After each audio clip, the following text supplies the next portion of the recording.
achavam que era a costa da Índia. E então os povos que já estavam foram chamados de índios.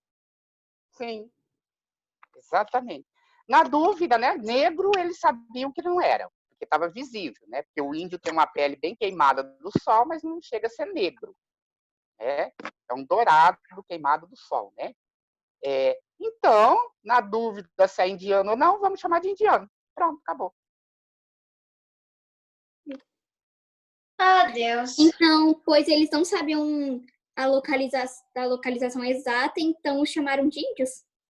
Exatamente. Tipo assim, não Todo sei, mundo fez? não sei se é a costa da África ou se é da Índia. Vamos chamar de Índia, então. Assim, ficou como índio por muito tempo, né? Por exemplo, eu estava lendo esses dias que o Colombo, quando ele morreu sem saber que tinha descobrido um novo continente, né? Ele Coitado. acreditava que tinha chegado na Índia. E tinha muito, né, pessoal? Por exemplo, lá na Europa tinha uma ideia, naquele período, que o Brasil era uma terra de fantasia, que era uma ilha que aparecia em vários locais do Atlântico diferente durante o ano, como se fosse um mundo de Peter Pan, né? Porque chegavam aqui, eles vinham de uma Europa de clima temperado, ou então de clima frio, vegetação completamente diferente, né? Aí ele chegava aqui no mundo tropical, quente, úmido, de floresta exuberante, de animais coloridos, né? A diversidade da floresta atlântica, né? Da Mata Atlântica, era muito grande. Muitos animais exóticos, coloridos, com penas gigantes, né? Então, para eles, isso aqui era uma ilha da fantasia, com um monte de gente correndo nu pelo meio dos espinhos. Aí o europeu entrava 20 metros dentro da mata, era picado por uma cobra, por um animal peçonhento e morria. Pegava as doenças, né, tropicais, que é a malária, a febre amarela, aquelas doenças tropicais, que ele nem conhecia. Então, ele não entendia por que né, sem falar do conceito de tomar banho da Europa. Né? Você sabe que foram os franceses que inventaram o perfume, porque teve francês que nasceu e morreu sem nunca ter tomado banho. Tem uma crônica mesmo do século XVI, que uma baronesa chega na festa, uma duquesa, e quando o dono da festa vai beijar a mão dela, ele olha para a mão dela e fala assim: nossa, como suas mãos estão sujas. E ela fala: isso é porque você não viu os meus pés. Né? Nossa, que então, porquê. Dom João VI, Márcio. né? Dom João VI vinha para o Brasil para tomar banho, porque ele achava que lá na região de Petrópolis as águas eram curativas, eram medicinais, eram termais. E mentira, depois foi comprovado que é água normal.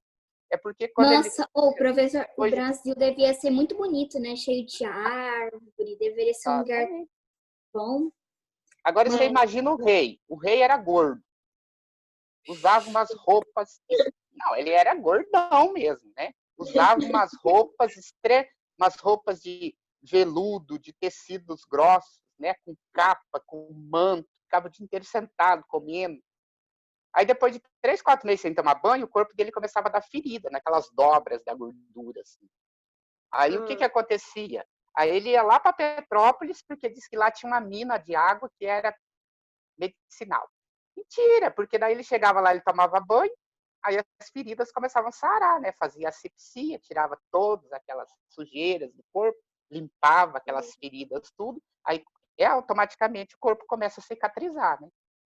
Mas não é porque a água era medicinal, era porque ele era o fato de tomar banho. E se tinha também a ideia que tomar banho abria os poros, e daí deixava os poros da pele aberta e podia entrar doenças. Então, aquela camada grossa de sebo que se formava em cima da pele, segundo eles, era importante para fechar os poros e proteger contra a entrada de doenças. Ai, que nojo! Tem um sebo em cima da pele, ai. E aí, o que aconteceu? Inventaram o perfume para disfarçar os odores, né?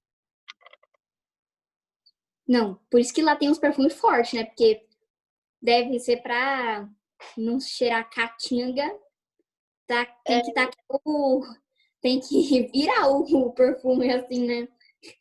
Eles tomavam banho, né? Só Eu, de perfume, assim, se eu tacando. não quero criar preconceito de forma nenhuma, mas quando eu morava no sul, tem muita gente, daqueles mais idosos, que não gosta de banho todo dia, não.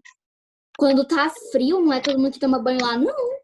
Nossa, Não, quando você tá vai na, frio, nossa, você vai na Bélgica, na desses, Europa, em alguns lugares mais frios, lá para cima, as pessoas não tomam banho todos os dias. Não é um Porque no hábito. sol, né, também, tio. Fica frio, Aí quando congela. congela e mantém cheirosinho, né? Conserva. que nojo. Então, pessoal, aí chegava aqui no Brasil, via os índios brincando nos rios, nus, tomando banho de meia hora, pulava na água. Claro que não era assim, mas na hora que passasse lá, né, podia brincar na água. Então, eles achavam aquilo assim, isso é um mundo de fantasia, isso aqui não existe, né? Isso aqui é uma lenda. Então, foi assim que o Brasil foi pensado durante muitos anos, como uma lenda. Tinha até esse texto que eu falei que circulava na Europa, que o Brasil era uma ilha da fantasia, e as pessoas, né, que o Brasil aparecia em vários locais do Oceano Atlântico durante o ano, como se fosse uma ilha, assim, aparece tipo aquele tesouro que só aparece uma vez por ano, se você não estiver lá, você não vai ver, né? Parece a Caverna do Dragão. Então, voltando aqui. Qual é a origem da denominação índios?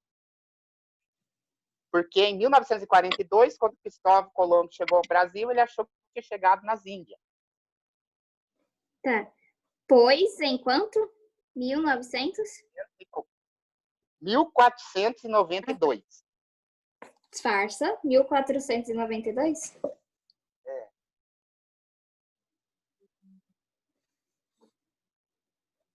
Eu também tô colocando 1942.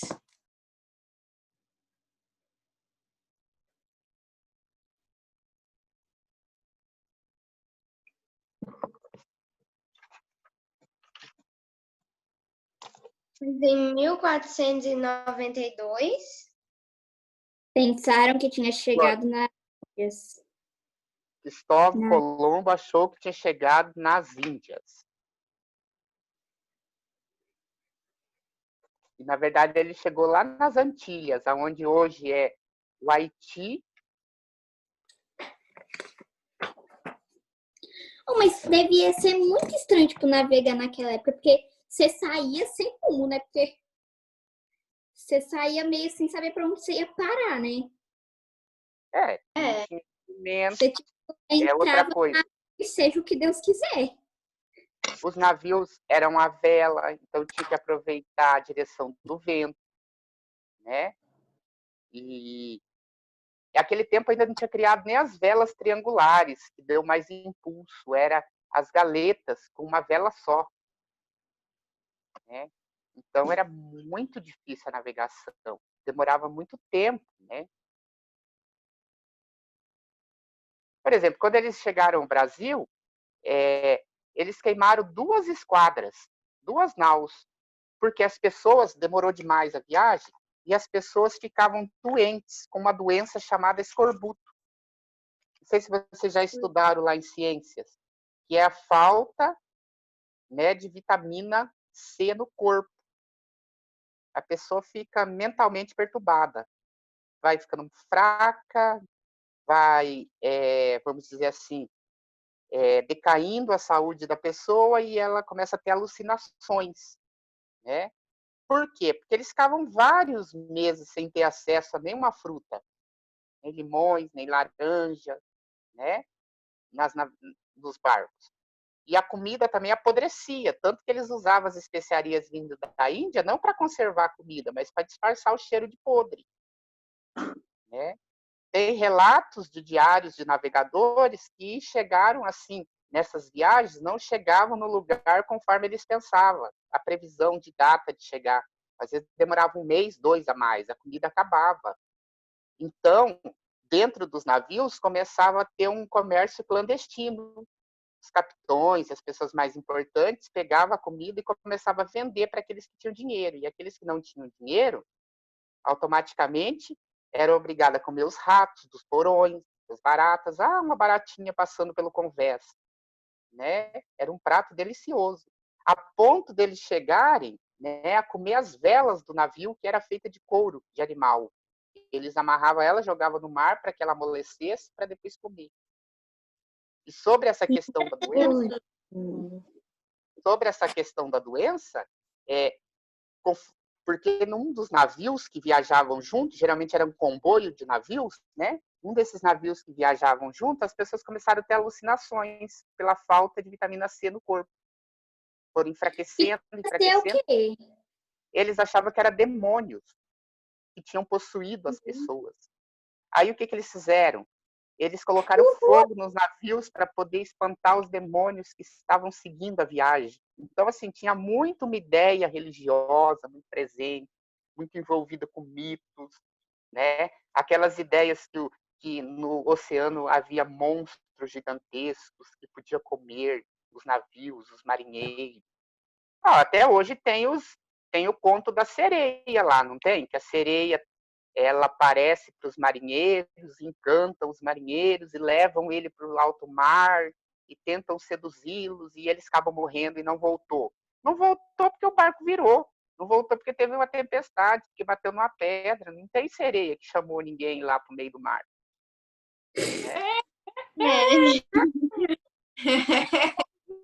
Né? São mitos, são lendas, né?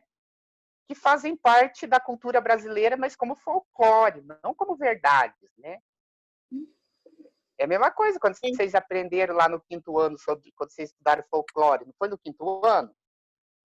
Acho que foi. Vocês acham que realmente existe uma mula sem cabeça, soltando fogo pelo pescoço, corre atrás das crianças que não estudam? Meu sonho, se tivesse. Ai, mas só o senhor, viu? Você imaginou, tio, Isabela? eu não tenho coragem, não, de embarcar naqueles navios lá, sabe? Em alto mar. Eu, hein? E sei que ele trem afundar, mas eu também não tenho tanto medo assim, mas já pensou? E pior, né? E na verdade outra coisa, né? O Brasil foi descoberto em 1994, já está nos diários de Pedro Álvares Cabral, né? Mas a data oficial ficou em 1500, porque teve que criar uma data, mas ele foi descoberto antes, né? Então foi uma data criada para a gente criar uma memória, né? Mas realmente não foi nesse ano.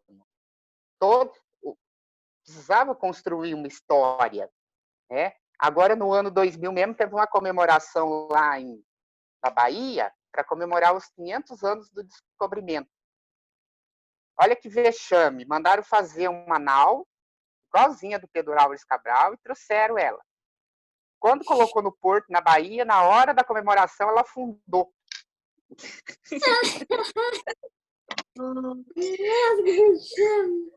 Os políticos, tudo lá, fazendo aquela comemoração, e ela foi afundando, até que desapareceu. Depois eles resgataram ela e hoje ela está lá.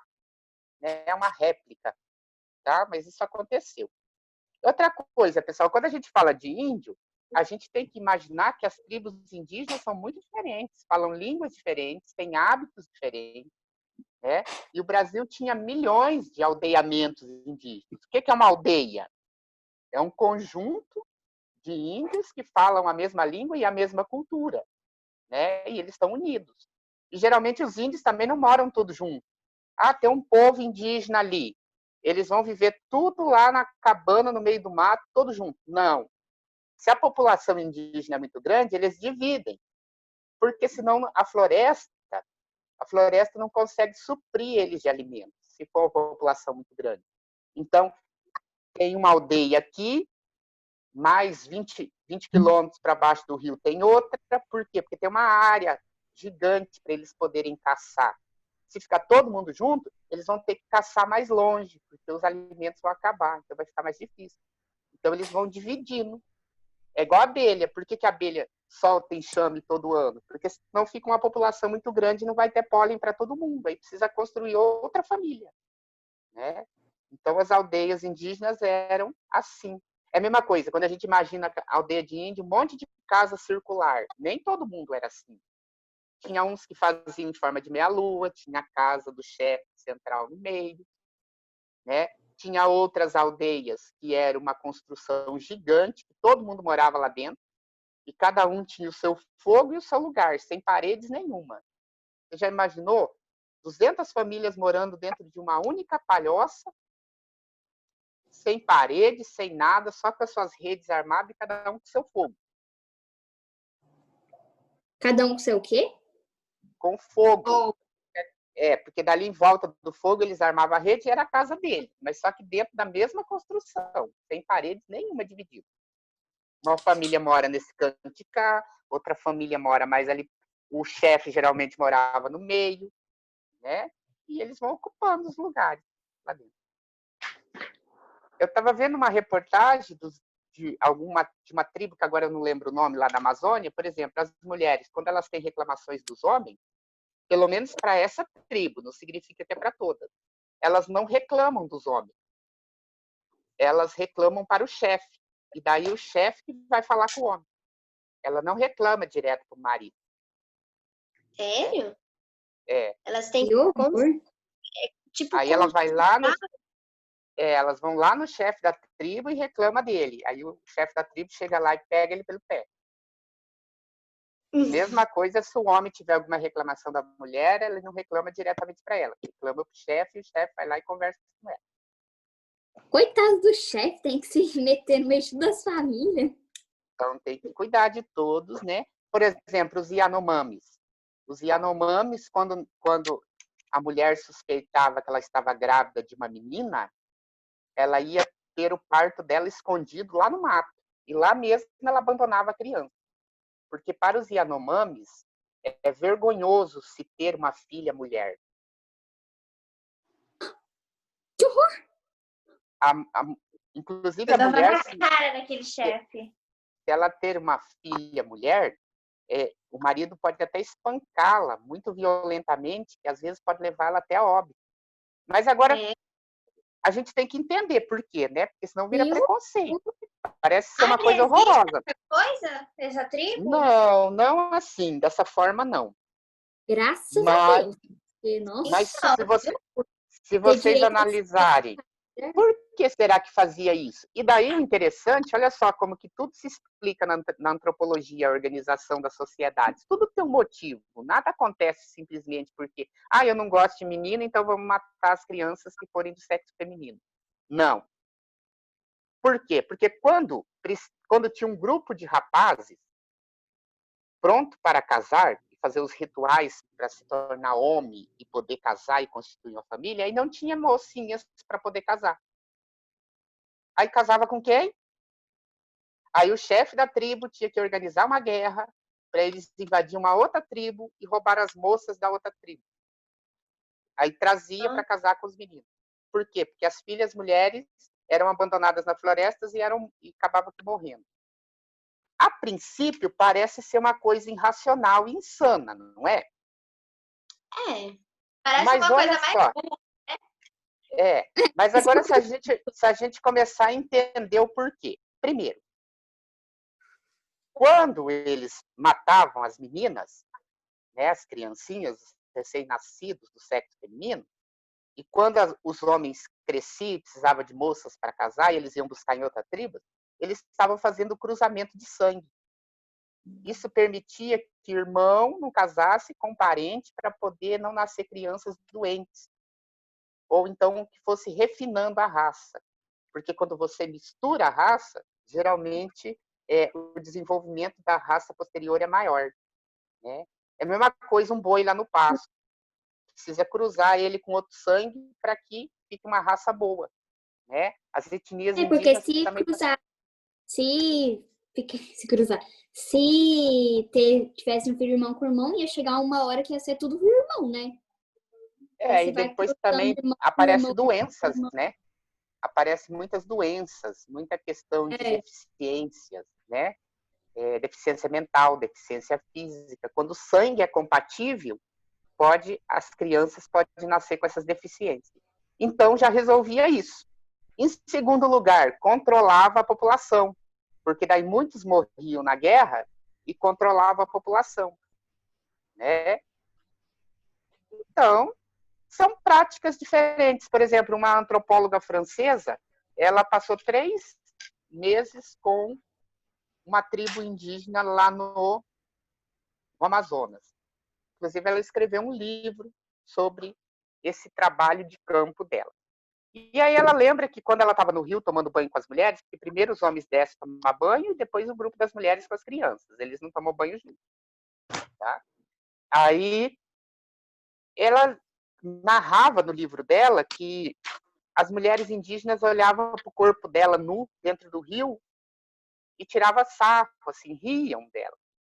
E aí que ela foi entender mais tarde por que as mulheres ficavam apontando para o corpo dela e por que riam. E aí perguntavam para ela se o marido dela não amava ela. E ela falou, não, meu marido me ama, sim. Por que te ama se você não tem cicatrizes no seu corpo? Porque para as mulheres Yanomamis, né, de determinadas aldeias, quando os maridos são violentos com elas, e às vezes dá pauladas, pancadas, significa que ele está demonstrando amor. Né?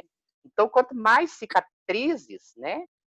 Inclusive tem tribos indígenas que fazem cortes, ficam com cicatrizes enormes, e eles passam, né, aqueles pigmentos vermelhos em cima da cicatriz, como se aquela cicatriz ainda estivesse viva, aberta, porque para eles é um símbolo de ser forte, de ser guerreiro.